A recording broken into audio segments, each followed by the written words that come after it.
حي على الفلاح.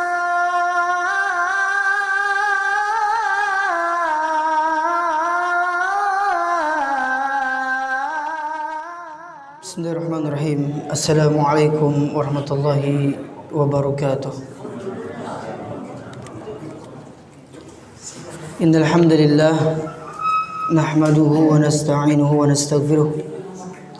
ونعوذ بالله من شرور أنفسنا وسيئات أعمالنا من يهده الله فلا مضل له ومن يضلل فلا هادي له وأشهد أن لا إله إلا الله وحده لا شريك له وأشهد أن محمدا عبده ورسوله اللهم صل وسلم على نبينا محمد وعلى آله وأصحابه ومن تبعهم بإحسان إلى يوم الدين. قال الله تعالى في القرآن الكريم يا أيها الذين آمنوا اتقوا الله حق تقاته ولا تموتن إلا وأنتم مسلمون يا أيها الذين آمنوا اتقوا الله وقولوا قولا سديدا يصلح لكم أعمالكم ويغفر لكم ذنوبكم ومن يطع الله ورسوله فقد فاز فوزا عظيما فإن أصدق الحديث كتاب الله وخير الهدى هدى محمد صلى الله عليه وسلم وشر الأمور محدثاتها فإن كل محدثة بدعة وكل بدعة ضلالة وكل ضلالة في النار. أما بعد, jamaah salat maghrib yang senantiasa dirahmati Allah Subhanahu wa taala. Alhamdulillah, segala puji bagi Allah Jalla Jalaluh, Tuhan yang telah memberikan kita berbagai macam kenikmatan, baik itu nikmat iman dan Islam, nikmat kesehatan, nikmat kesempatan, nikmat harta, nikmat umur, dan nikmat-nikmat yang lainnya yang tidak bisa kita hitung satu persatu. Salawat serta salam semoga tetap tercurahkan kepada Nabi kita Nabi Muhammad sallallahu alaihi wasallam, seorang rasul yang diutus oleh Allah Subhanahu wa taala untuk menyempurnakan akhlak yang agung. Jemaah salat maghrib, a'azanallahu wa iyyakum. Pada kesempatan yang berbahagia ini kita akan bahas dulu hadis yang ke-40 ya. Sebelum kita bahas hadis yang ke-39, saya loncat dulu satu hadis. Kita bahas hadis al-arba'un, karena ini hadis yang mengingatkan kita tentang kehidupan dunia, bahwa kehidupan dunia merupakan kehidupan yang menipu, kehidupan yang sementara. Hadis an Ibni Umar radhiyallahu anhuma qala akhadha Rasulullah sallallahu alaihi wasallam bimankibayya faqala kun fid dunya ka'annaka gharibun aw 'abiru sabil wa kana Ibnu Umar radhiyallahu anhuma yaqul idza amsayta fala tantadhir as-sabah wa idza asbahta fala tantadhir al-masa' wa khudh min sihhatika limaradika wa min hayatika limautika. Rawahul Bukhari. Dari Ibnu Umar radhiyallahu anhuma, semoga Allah meridai keduanya. Perhatikan kenapa di dalam kata radhiyallahu anhuma, semoga Allah meridainya, di sini ada kata radhiyallahu anhuma. Karena Abdullah bin Umar, Abdullah anak dari Umar bin Khattab, kedua-duanya diridai oleh Allah Subhanahu wa taala dan kedua-duanya muslim. Makanya di sini pakai kata radhiyallahu anhuma. Ya. Beda dengan sahabat yang lain, ada pakai radhiyallahu anhu. Ya, karena bapaknya ada yang kafir. Seperti Ali bin Abi Thalib. Anaknya Abu Thalib. Abu Thalib kafir. Ya makanya di situ pakai radhiyallahu anhu. Ya, ini sebuah faedah ya. Kenapa di sini pakai radhiyallahu anhuma? Karena bapak dari Abdullah yaitu Umar bin Khattab itu Muslim. Makanya dipakai kata radhiyallahu anhuma. Jadi Ibnu Umar radhiyallahu anhuma maksudnya Abdullah bin Umar radhiyallahu anhuma, semoga Allah meridai keduanya. Qala, dia berkata, Rasulullah sallallahu alaihi wasallam yang mengambil di sini bimangkibayya, bisa artinya pundak ya, atau katif. Katif itu artinya apa namanya itu yang di atas ketiak, apa namanya ini? Bahu. Ya. Rasulullah sallallahu alaihi wasallam memegang bahuku, kedua bahuku. Faqal, lalu Rasulullah sallallahu alaihi wasallam bersabda, kun fid dunya ka'annaka gharibun aw 'abirus sabil. Jadilah engkau di dunia seperti orang asing atau seperti orang yang melewati sebuah jalan. Kemudian Ibnu Umar radhiyallahu anhu mengatakan, apabila engkau berada pada waktu sore, maka janganlah menunggu waktu pagi. Apabila engkau berada pada waktu pagi, maka janganlah engkau menunggu waktu sore. Dan gunakanlah masa sehatmu sebelum datang masa sakitmu. Dan gunakanlah masa hidupmu sebelum datang masa kematianmu. Hadis ini diriwayatkan oleh Bukhari. Ya, kita akan bahas per kalimat. Rasulullah SAW memberikan pesan kepada Abdullah bin Umar radhiyallahu anhuma, kun fid dunya ka'annaka gharib wa 'abirus sabil. Jadilah engkau di dunia seperti orang asing. Jadi kita hidup di dunia ini, kita hanyalah sementara dan kita akan kembali kepada Allah Subhanahu wa taala. Kita hidup seperti seorang perantau atau seperti orang asing, yang mana ketika orang bepergian jauh ke negeri yang jauh, ujung-ujungnya dia akan pulang kampung. Maka sama seperti kita hidup di dunia, ujung-ujungnya kita akan kembali kepada kehidupan yang kekal, yaitu kepada kehidupan akhirat. Jadi dunia yang kita tempati merupakan kehidupan yang sementara, kehidupan yang fana, akan musnah. Ya. Bahkan dikatakan dalam Al-Qur'an, wa mal hayatud dunya illa mata'ul ghurur, dan tidaklah kehidupan dunia itu melainkan kehidupan yang menipu. Kemudian Allah mengatakan wa mal hayatud dunya illa la'ibu wa lahun, dan tidaklah kehidupan dunia itu melainkan kehidupan yang penuh dengan permainan dan kehidupan yang penuh dengan senda gurau. Ya, jadi dunia ya akan musnah dan kita akan kembali kepada Allah Subhanahu wa taala. Kemudian disebutkan juga bahwa kehidupan dunia ini merupakan kehidupan tempat singgah kita sementara. Dan kehidupan dunia merupakan sebuah kehidupan yang penuh dengan kenikmatan yang sementara dan kenikmatan yang abadi, yaitu kenikmatan yang ada di akhirat. Maka untuk apa kita bangga dengan dunia? Untuk apa manusia terus mengejar dunia? Bahkan hidupnya diperbudak oleh dunia. Bahkan sampai ada orang menggadaikan akhiratnya demi mendapatkan dunia. Padahal Allah Subhanahu wa taala katakan dalam Al-Qur'an, "Wabtaghi fima ataakallahu ad-daral akhirah wa la tansa nasibaka minad dunya." Carilah kebahagiaanmu di akhirat dan jangan lupakan kebahagiaanmu di dunia. Jadi di dalam ayat ini Allah dahulukan akhirat sebelum dunia. Maka jangan sampai manusia membalikkan. Dia mengatakan kejar dunia dulu baru akhirat. Ya, akhirnya dia sibuk mengejar dunia. Akhirnya sholatnya ketinggalan, ya, ibadah-ibadah yang lainnya ketinggalan, dan dia tidak sempat untuk menuntut ilmu. Dia terus mengejar dunia.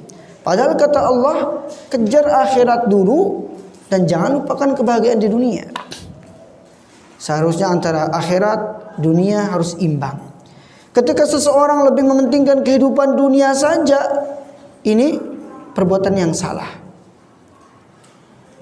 Adapun orang yang hanya mengejar akhirat saja, dunianya dilupakan, itu juga salah. Ya, intinya dia harus seimbang antara dunia dan akhirat. Bahkan dia harus lebih mendahulukan kehidupan akhirat daripada kehidupan dunia. Jamaah salat maghrib yang dirahmati Allah Subhanahu wa taala. Jadi kata gharib ini merupakan seakan-akan orang hidup di dunia ini seperti orang yang asing atau orang-orang yang tidak menjadikan tempat itu sebagai tempat dia selamanya. Sama seperti orang merantau. Ya, dia tidak akan menjadikan tempatnya itu selamanya. Pasti dia akan ingat kampung halamannya. Ya, makanya disebutkan di sini fal gharibu lam yattakhidha sakanan wa qarara. Namanya seorang perantau itu tidak akan menjadikan tempat tinggalnya itu sebagai tempat selamanya. Sama seperti kita hidup di dunia. Seseorang tidak akan mungkin hidup selamanya di dunia. Pasti akan kembali kepada Allah Subhanahu wa taala. Karena Allah katakan, "Kullu man 'alaiha fan wa yabqa wajhu rabbika dzul jalali wal ikram." Semua yang ada di muka bumi ini akan musnah. Semua akan kembali kepada Allah kecuali Allah Subhanahu wa taala yang Maha Kekal. Jadi orang yang punya harta yang banyak, punya rumah mewah, ujung-ujungnya dia akan kembali ke alam kubur dan dia tidak akan membawa harta dia. Dan yang akan dia bawa hanya amal ibadah dia. Makanya disebutkan dalam hadis, ketika seorang meninggal dunia, dia akan diikuti oleh 3 hal. Yang pertama, keluarganya, kemudian hartanya, kemudian amalnya. Dan 2 perkara ini akan dia tinggalkan. Ya. Kecuali satu yang akan menemani dia di alam kubur, yaitu amal ibadahnya. Jadi untuk apa kita mau diperbudak oleh yang namanya dunia? Ketika ada orang-orang yang diperbudak oleh dunia, dikatakan oleh Rasulullah sallallahu alaihi wasallam, sungguh celaka orang-orang yang diperbudak oleh dunia. Apa kata Rasulullah? Ta'isa abdud dinar, ta'isa abdud dirham, ta'isa abdul khamisah, ta'isa wantakasa. Celakalah hamba dirham, celakalah hamba dinar, celakalah hamba dirham, celakalah seorang hamba pakaian. Maksudnya adalah orang-orang yang diperbudak oleh namanya harta. Dia kumpulkan uang-uang dinar, dia kumpulkan uang-uang dirham, dia kumpulkan pakaian-pakaian yang megah. Dia sibuk mengumpulkan dunia. Kata Rasulullah, celaka orang seperti ini. Ta'isa wantakasa, celaka dia. Ya. Seharusnya orang-orang menjadikan dunianya itu menjadikan dunianya itu sebagai ladang untuk akhiratnya. Ad-dunya mazra'atul akhirah. Dunia sebagai ladang untuk akhirat kita. Bukan ladang untuk mengumpulkan harta.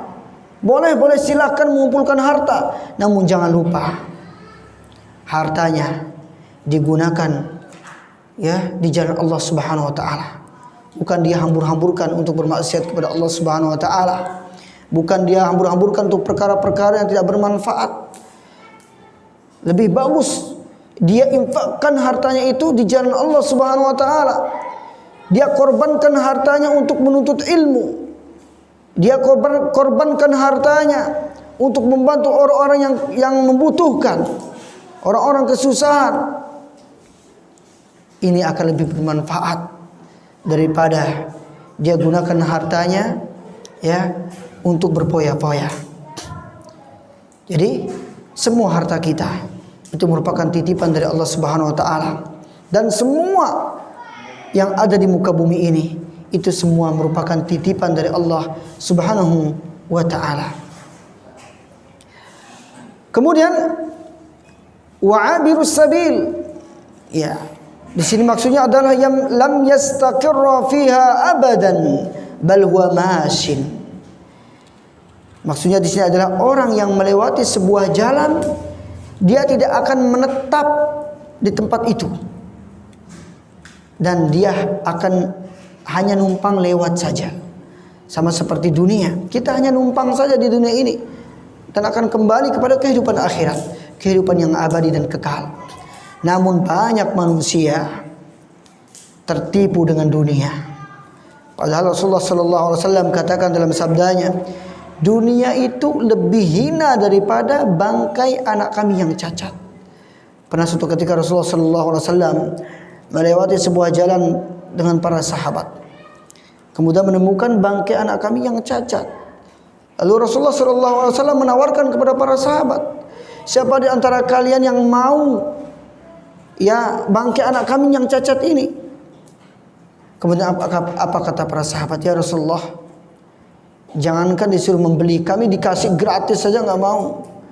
Kemudian Rasulullah mengatakan, ketahuilah sesungguhnya dunia ini lebih hina daripada bangkai anak kami yang cacat ini.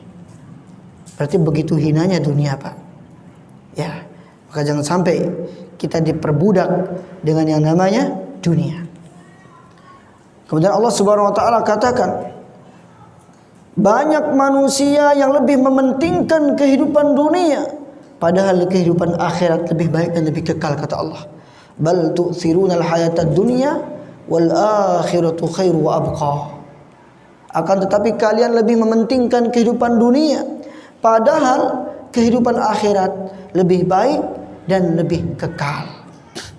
Ya. Kemudian disebutkan oleh Rasulullah sallallahu alaihi wasallam, maksud kun fid dunya ka'annaka gharibun aw 'abirus sabil wa hadha ya'ni zuhdu fid dunya. Ini memiliki arti kezuhudan di dalam kehidupan dunia.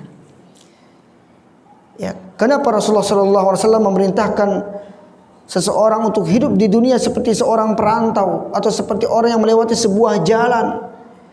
Ya, karena Rasulullah sallallahu alaihi wasallam ingin mengajarkan sikap zuhud di dalam diri seseorang. Zuhud itu artinya adamur rukun ilaiha. Dia tidak terlalu condong dengan dunia. Walaupun dia mencari dunia, tapi dia tidak mau diperbudak oleh dunia. Ya, yang namanya zuhud itu bukanlah orang yang pakai baju yang compang-camping, sandalnya robek-robek, ya celananya robek, kemudian rambutnya kusut berdebu. Bukan itu yang disebut dengan orang zuhud. Yang namanya zuhud itu dia tidak terlalu diperbudak oleh dunia. Walaupun dia terus mencari dunia, tapi tidak terlalu condong dengan dunia. Itu namanya zuhud. Ya. Bahkan kita diperintahkan untuk menggunakan nikmat yang Allah berikan kepada kita. Silahkan pakai pakaian bagus, sandal yang bagus, apalagi masuk masjid gunakan pakaian yang layak. Ya, ini justru dicintai oleh Allah Subhanahu wa taala. Bukankah Rasulullah sallallahu alaihi wasallam mengatakan dalam sabdanya, ketika ada orang yang bertanya kepada Rasulullah, "Ya Rasulullah, apakah disebut kesombongan ketika ada orang memakai pakaian yang bagus, sandal yang bagus?" Apa kata Rasulullah sallallahu alaihi wasallam? "Innallaha jamilun yuhibbul jamal." Sesungguhnya Allah Maha Indah dan mencintai keindahan. Justru orang-orang yang pakai pakaian bagus dicintai sama Allah. Pakai sandal yang bagus dicintai oleh Allah. Ya. Kemudian Rasulullah mengatakan al-kibriya batarul haq wa ghamtun nas. Yang namanya kesombongan itu adalah ketika seorang berani menolak kebenaran. Itulah yang disebut dengan orang sombong. Ketika datang kebenaran, dia berani menolak kebenaran. Ya. Kemudian wa ghamtun nas, dan suka meremehkan manusia. Itulah yang disebut dengan orang sombong. Ya. Jadi kita malah diperintahkan ya oleh Rasulullah sallallahu alaihi wasallam untuk menggunakan nikmat-nikmat Allah Subhanahu wa taala, namun jangan sampai salah menggunakan nikmat yang Allah berikan kepada kita. Ya.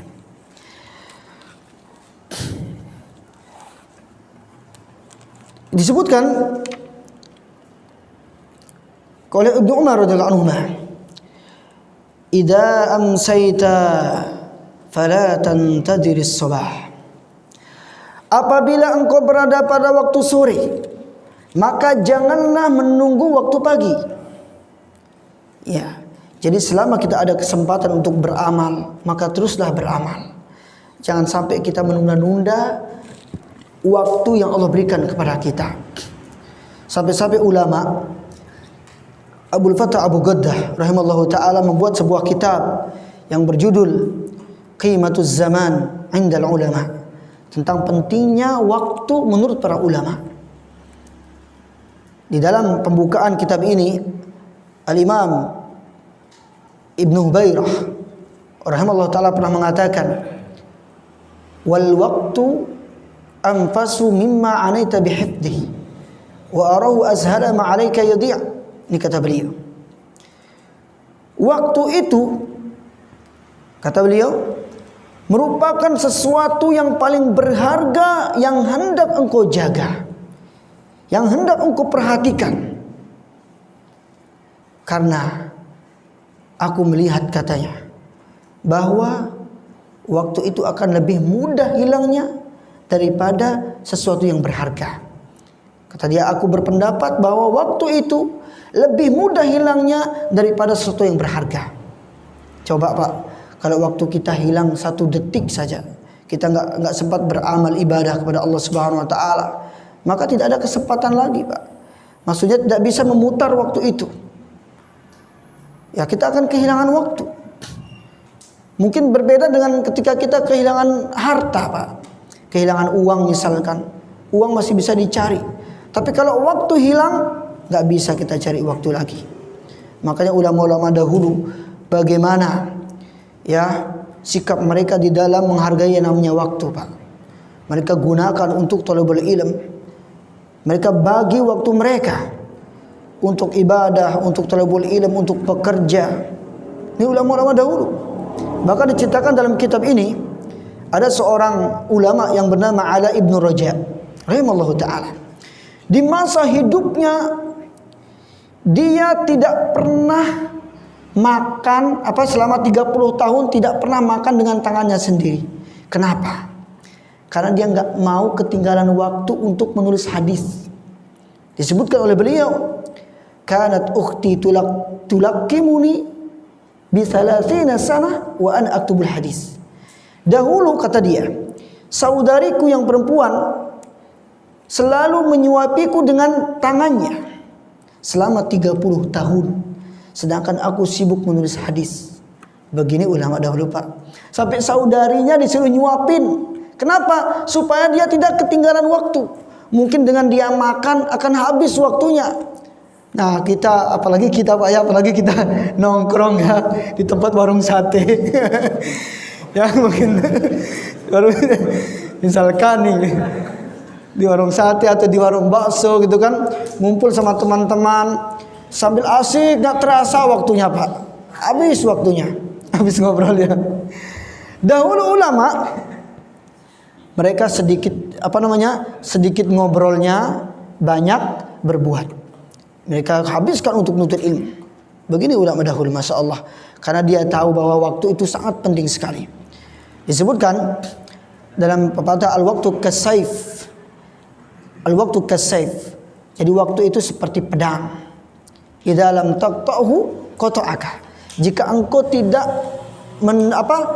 memotong waktu itu, maka waktu itu akan menebasmu. Jadi seperti itu, waktu ibarat pedang, ya. Jadi jangan sia-siakan waktu ini, mumpung ada kesempatan kita gunakan dengan sebaik-baiknya. Isi waktu kita dengan thalabul ilm, isi waktu kita dengan menuntut ilmu, kemudian isi waktu kita dengan baca Al-Qur'an, dengan berzikir dan perkara-perkara yang bermanfaat. Adapun perkara-perkara yang tidak bermanfaat kita tinggalkan. Rasulullah mengatakan min husni islamil mar'i tarkuhu ma la ya'ni. Di antara baiknya keislaman seseorang ketika dia meninggalkan perkara-perkara yang tidak bermanfaat baginya. Ya. Kemudian disebutkan wa idza asbahta fala tantaziril masa. Apabila engkau berada pada waktu pagi, maka jangan menunggu waktu sore. Wa khudh min sihatika limaradika. Gunakanlah waktu sehatmu sebelum datang masa sakitmu. Mumpung kita masih sehat, gunakan masa sehat ini untuk terus mendekatkan diri kepada Allah Subhanahu wa taala. Karena yang namanya kematian itu tidak ada yang tahu. Namanya orang sakit terkadang datang secara tiba-tiba. Kadang ada orang sehat tiba-tiba meninggal. Makanya seorang penyair pernah mengatakan, "Tazawwad min at-taqwa fa innaka la tadri idza janna al-lailu hal ta'ishu ila al-fajri fakam min fata yumsi wa yusbihu lahiyan wa qad nusijat akfanuhu wa huwa la yadri wa kam min sahihin mata min ghairi illatin wa kam min saqimin 'asha hina min ad-dahr wa kam min sigarin yurja tulu umrihim wa qad udkhilat ajsaduhum zulmatal qabri." Berbekallah engkau dengan ketakwaan, karena engkau tidak tahu dan tidak bisa menjamin apakah engkau masih bisa hidup sampai besok. Gak ada yang bisa menjamin. Karena betapa banyak para pemuda, para pemudi di waktu pagi dan sorenya sibuk bersenda gurau, tertawa dengan sahabat-sahabatnya. Tiba-tiba dia sudah terbungkus kain kafan, sedangkan dia tidak tahu. Baru kemarin ngobrol, besoknya meninggal. Ya, nggak ada yang tahu, Pak. Ya, kita kedatangan berita duka seorang ulama besar, yaitu Syekh Ali Hasan Al-Halabi, seorang ulama besar di Saudi yang telah meninggal dunia. Ya, kita telah kehilangan ulama. Ya, maka kita harus terus introspeksi diri, ya, karena kita semua akan menyusul, kita semua akan meninggal dunia. Ya. Kemudian penyair ini mengatakan betapa banyak orang sehat tiba-tiba mati tanpa sebab. Nggak sakit, tiba-tiba mati tanpa sebab. Nah, ada sebuah cerita, ada dua keluarga yang sakit-sakitan itu suaminya, istrinya sehat, tapi istrinya duluan meninggal. Ya, suaminya masih hidup. Makanya betul kata penyair ini, betapa banyak orang yang sehat tiba-tiba mati tanpa sebab. Ada yang mati karena ditabrak mobil. Ya, tanpa sebab ini maksudnya ada yang mati tanpa ada sebab. Ada juga yang meninggal ada sebabnya, misalkan dengan ditabrak mobil atau karena dia sakit dan yang lainnya. Kemudian betapa banyak orang yang sakit-sakitan tapi umurnya masih dipanjangkan oleh Allah Subhanahu wa taala. Ya. Ada orang di rumah sakit bertahun-tahun tapi nggak meninggal. Ada kan? Ya.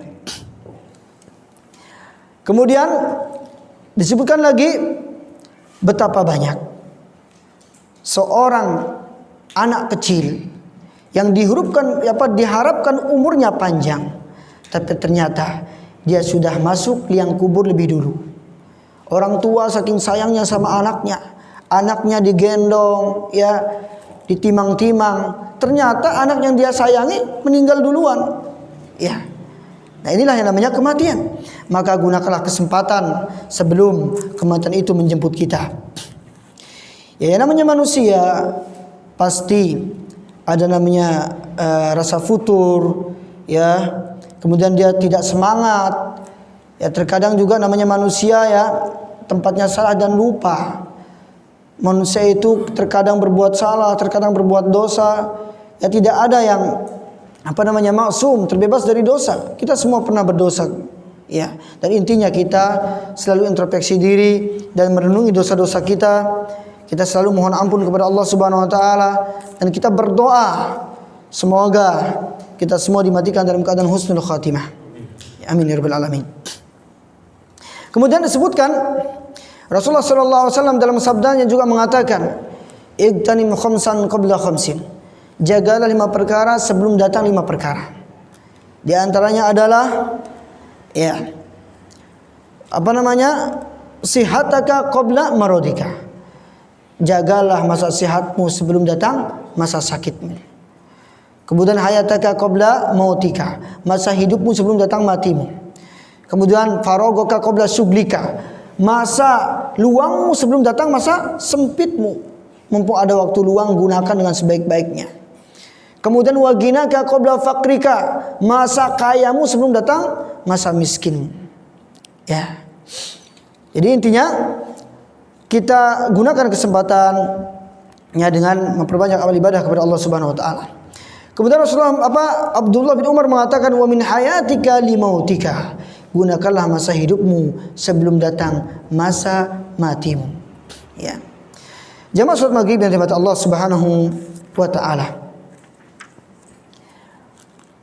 Jadi perkataan Ibnu Umar di sini ya memberikan pesan kepada kita bahwa kita diperintahkan untuk beramal sebelum ya kesempatan itu diambil oleh Allah Subhanahu wa taala, sebelum umur kita dicabut oleh Allah Subhanahu wa taala.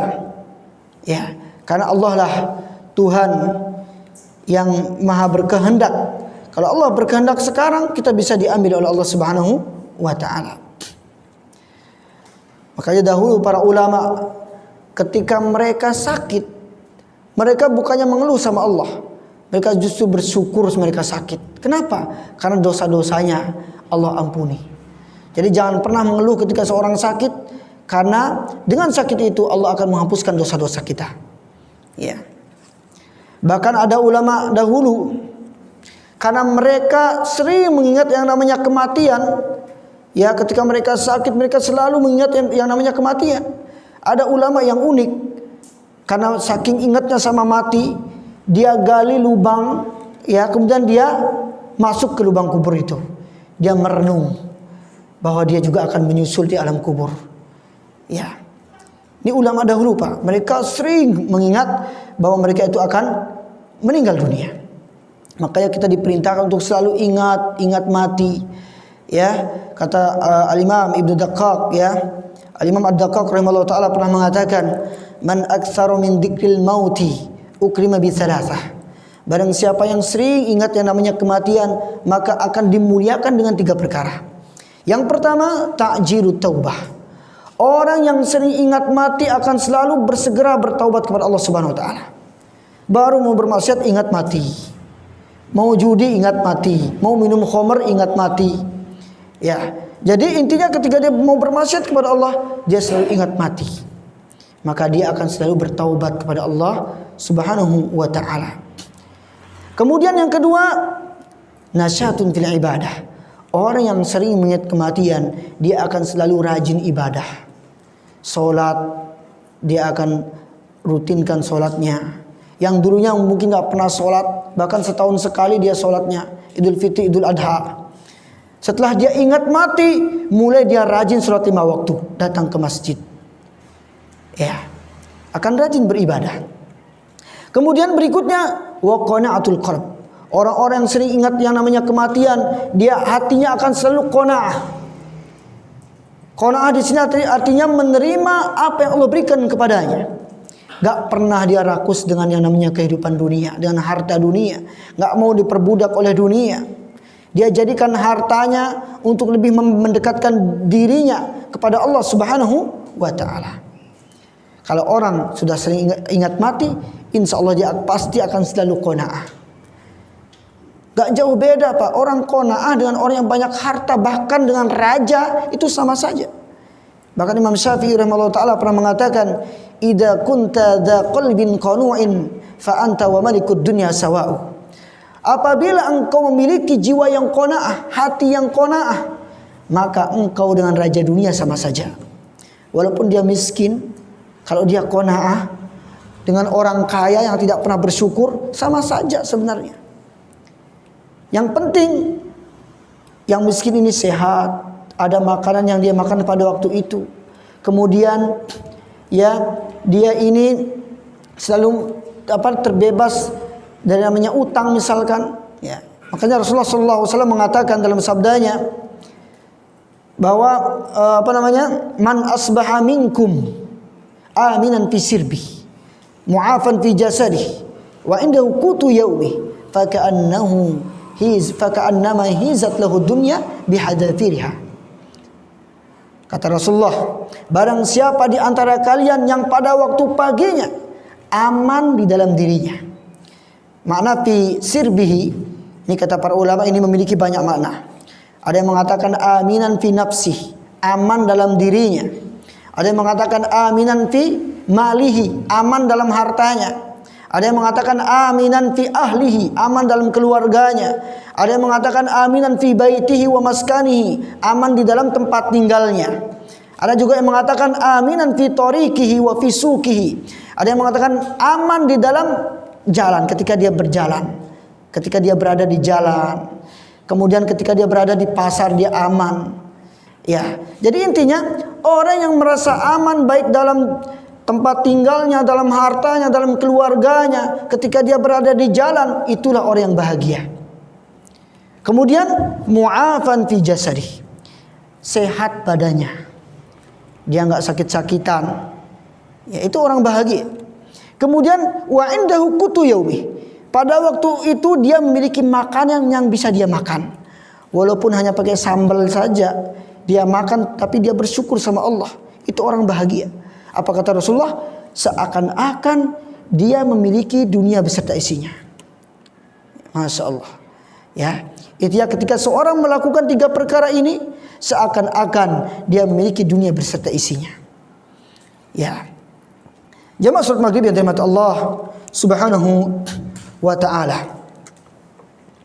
Kemudian kebalikannya, wa man nasyal mauta, barang siapa yang lupa sama yang namanya kematian, uqiba bi salasah, maka dia akan dihukum dengan 3 perkara.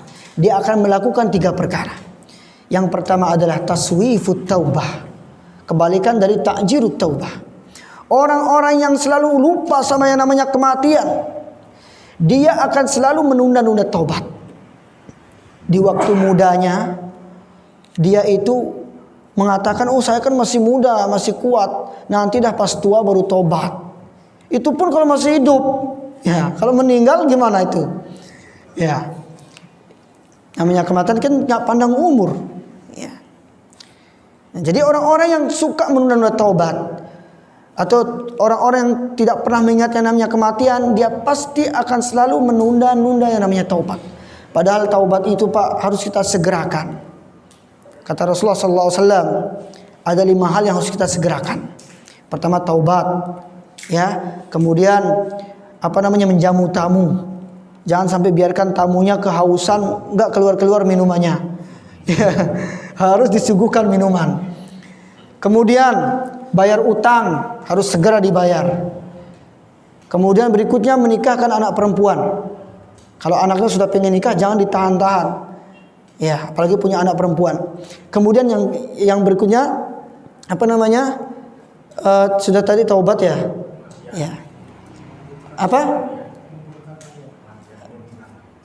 Ya, menguburkan jenazah yang terakhir. Menguburkan jenazah tidak boleh ditunda-tunda. Ketika dia meninggal hari ini langsung dikuburkan. Jangan sampai disimpan dulu mayatnya, ya, seperti itu. Jadi yang paling penting yang harus kita segerakan adalah bertaubat kepada Allah Subhanahu wa ta'ala. Tapi beda kalau orang-orang yang lupa sama mati, dia akan selalu merasa hidupnya selamanya di dunia ini. Hanya dia tunda-tunda taubat. Kemudian yang kedua, orang yang lupa sama yang namanya kematian, dia akan malas dalam beribadah. Kaslun fil ibadah. Salatnya malas, nuntut ilmunya malas, baca Quran malas, zikir juga malas, dan yang lainnya dia malas. Tapi giliran bermaksiat dia semangat. Giliran melakukan kebid'ahan semangat. Ya. Giliran melakukan kesyirikan semangat. Tapi giliran ketaatan kepada Allah dia tidak semangat. Ya. Ini orang yang tidak pernah ingat sama yang namanya kematian. Kemudian wa adamur ridha bil kafaf.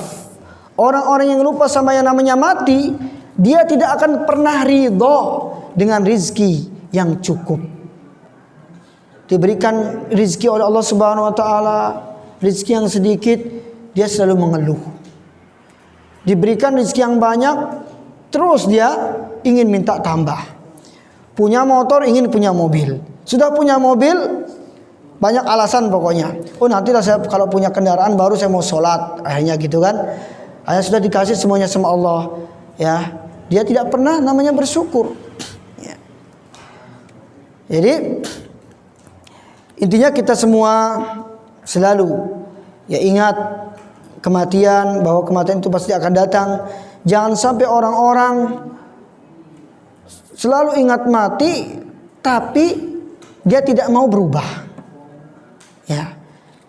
Disebutkan oleh Ibrahim bin Adham rahimahullah taala, ada orang-orang yang selalu dia mengatakan bahwa kematian itu pasti datang, tapi ternyata dia tidak pernah mempersiapkan dirinya untuk menyambut kematian itu. Makanya ini diantara tanda matinya hati seseorang, ketika dia mengatakan kematian itu pasti datang tapi tidak pernah mempersiapkan diri untuk menyambut kematian. Dia mengatakan qultum annal mauta haqqun wa lam tasta'iddu lahu. Kalian mengatakan kematian pasti datang, pasti benar, namun kalian tidak pernah mempersiapkan diri untuk menyambut yang namanya kematian itu. Jamaah salat maghrib yang dirahmati Allah Subhanahu wa taala.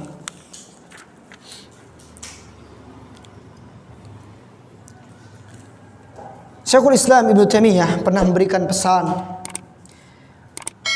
Dia mengatakan, "Yanbaghi lil insan ay yaj'ala al mala ka'annahu himarun yarkabuhu aw ka'annahu baitul khala'i yaqdi fihi hajatahu." Fahada huwa zuhud, kata beliau.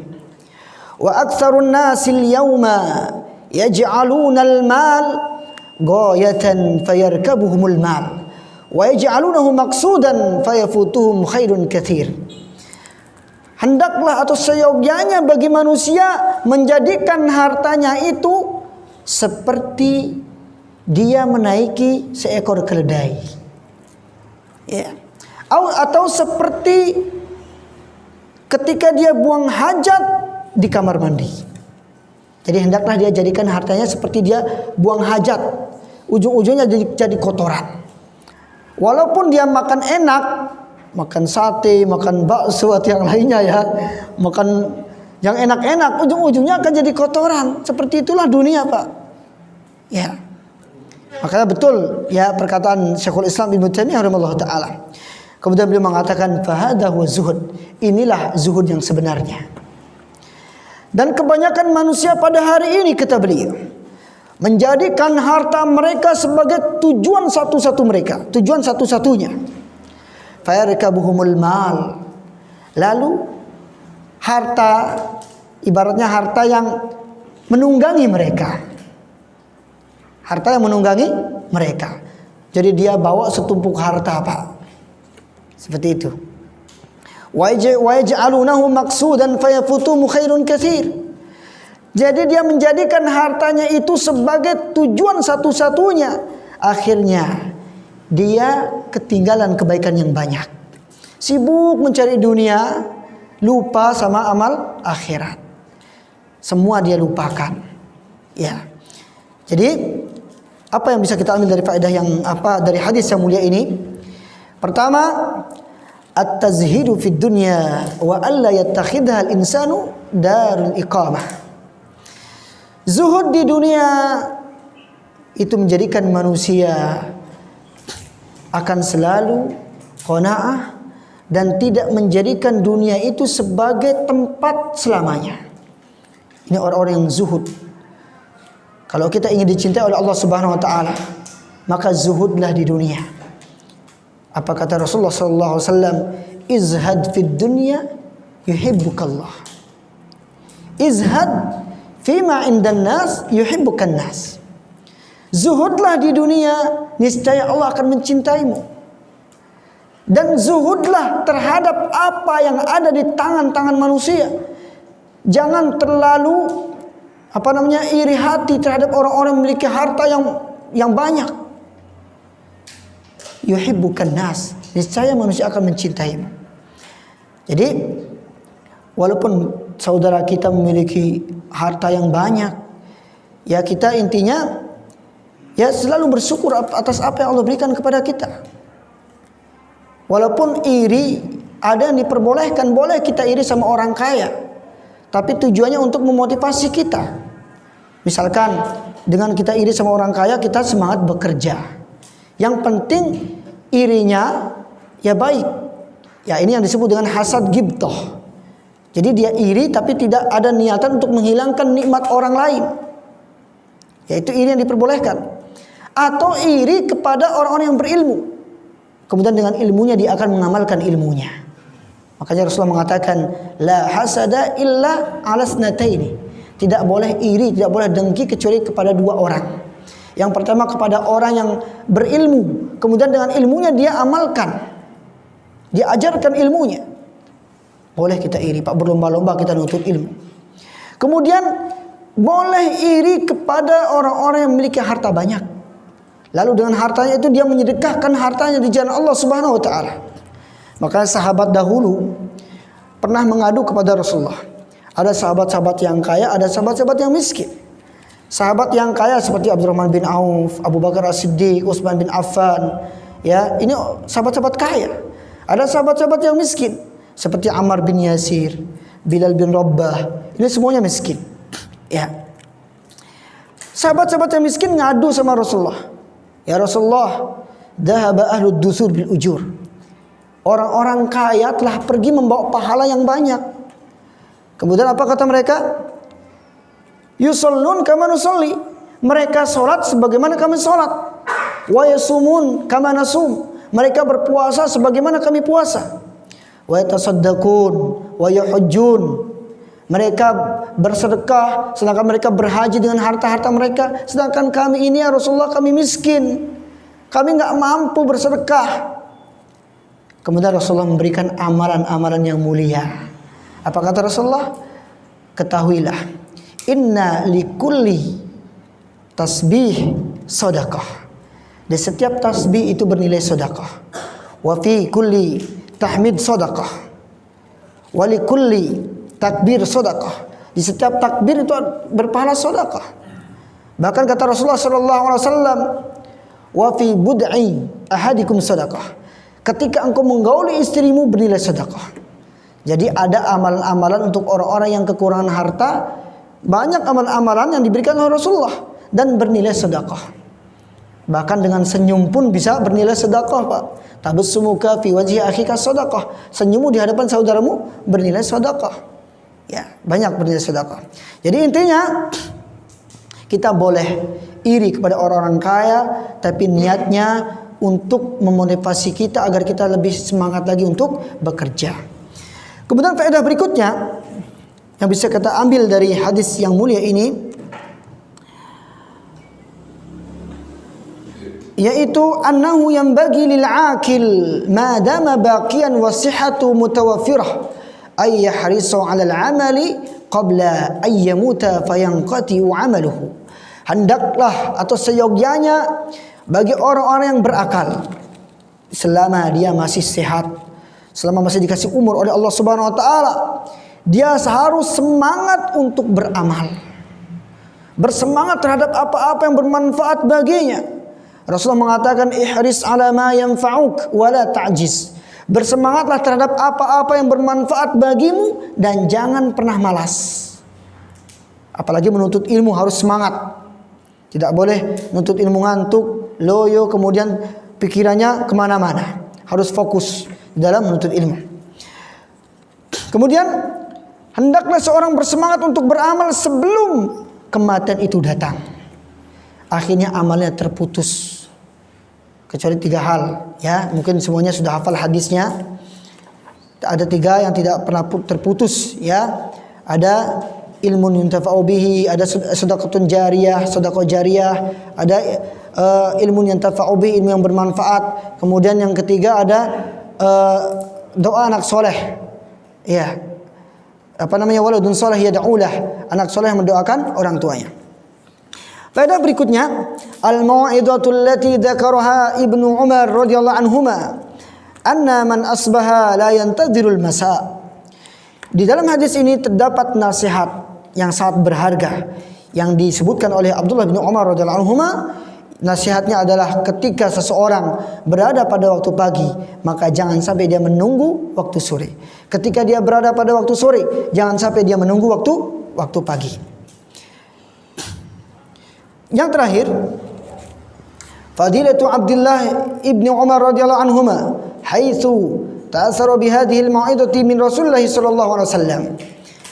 Di sini terdapat keutamaan Abdullah bin Umar radhiyallahu anhuma, di mana dia itu mencontoh Rasulullah sallallahu alaihi wasallam, dan dia itu ada pengaruh dalam dirinya terhadap nasihat Rasulullah sallallahu alaihi wasallam. Mungkin hanya ini yang bisa saya sampaikan. Mudah-mudahan apa yang saya sampaikan bermanfaat bagi saya pribadi. Kalau ada kata-kata yang salah, saya mohon maaf. Dan kalau ada pertanyaan, falyatafaddal mashkura.